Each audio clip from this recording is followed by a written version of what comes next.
ইরানের অর্থনীতির ধমনী হিসেবে পরিচিত খার্গ দ্বীপে হামলা চালানোর ঘোষণা দিলেন মার্কিন প্রেসিডেন্ট ডোনাল্ড ট্রাম্প। বছরের পর বছর ধরে দ্বীপটি ইরানের তেলের লাইফলাইন হিসেবে কাজ করেছে। ডোনাল্ড ট্রাম্পের নির্দেশে এই বিধ্বংসী হামলায় মধ্যপ্রাচ্যের ভূ রাজনীতিতে শুরু হয়েছে নতুন এক অস্থিরতা। গত কয়েক ঘণ্টার উত্তেজনার অবসান ঘটিয়ে মার্কিন বাহিনী সরাসরি আঘাত হেনেছে ইরানের খার্গ দ্বীপের সামরিক স্থাপনায়। একের পর এক শক্তিশালী বোমা বিস্ফোরণে কেঁপে ওঠে গোটা দ্বীপ। হোয়াইট হাউসের দাবি অনুযায়ী এটি ছিল ওই অঞ্চলে আমেরিকার অন্যতম শক্তিশালী অপারেশন। ধোঁয়ায় ঢেকে গেছে আকাশ, আর আগুনের লেলিহান শিখা জানান দিচ্ছে সংঘাতের চরম পর্যায়ে। খার্গ দ্বীপ কেবল একটি ভূখণ্ড নয়, এটি ইরানের টিকে থাকার রসদ। পারস্য উপসাগরের উত্তরে অবস্থিত এই ছোট্ট দ্বীপটি থেকেই ইরানের প্রায় 85 থেকে 90% অপরিশোধিত তেল রপ্তানি করা হয়। ইরানের তেল ক্ষেত্রগুলো থেকে পাইপলাইনের মাধ্যমে তেল এখানে আসে এবং বিশাল সব ট্যাঙ্কারে করে তা পাড়ি দেয় বিশ্ববাজারে।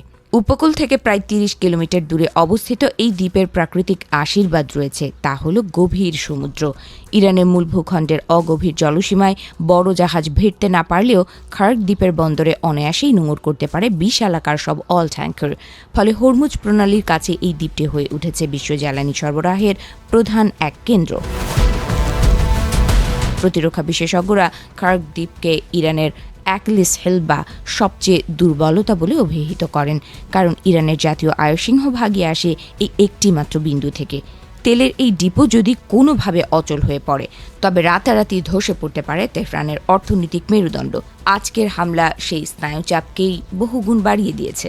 মার্কিন প্রেসিডেন্ট ডোনাল্ড ট্রাম্পের বক্তব্য অনুযায়ী এই অভিযানে মূলত দ্বীপের সামরিক লক্ষ্যবস্তুকে গুড়িয়ে দেওয়া হয়েছে। অত্যন্ত কৌশলে তেলের মূল অবকাঠামো বা এক্সপোর্ট টার্মিনালগুলোকে আপাতত রেহাই দেওয়া হয়েছে।